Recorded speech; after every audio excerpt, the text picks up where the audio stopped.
Are you making content for social media? Do you know what one of the best things is that could happen to you? Well, stick around and I'll tell you. It's so hard to believe, but I just checked and it seems I've been blogging for over 20 years. The nice thing is that people are still discovering my stories on nethervoice.com. Right now, there are 569 you can access for free. There's no paywall or sales pitch. Now, if you look at my writing, how many times do you think the word voiceover appears in each article, or the words Dutch voiceover or neutral English? A couple of times at least, don't you think? Not as advertising, but as part of content people seem to find valuable, content people trust. What do you think this does for my domain authority?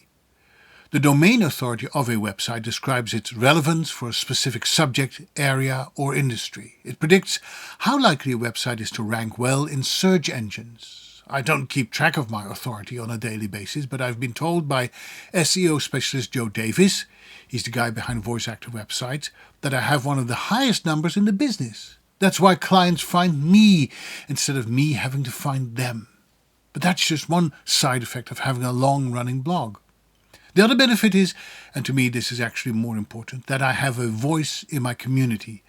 I speak out on issues people are dealing with, and I'm not afraid to go against the grain. I just can't help myself.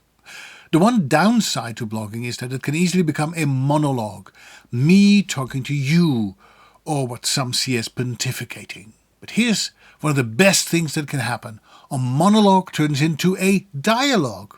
It's when people start responding. That's when I know I've struck a chord and I know my readers care. But how do you get people to care?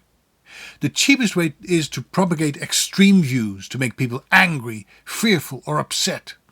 Right-wing media in the United States have perfected that method, and we see the consequences of that strategy play out day after day. The other way is to write about things that are relevant and to engage with your readers in a respectful way.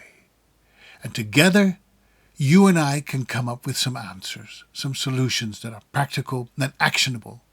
Now, I don't always have time to respond to everyone in a meaningful way, and I'm sorry for that. But I read each comment, and when I do, I picture you and send you my very best, as well as my gratitude.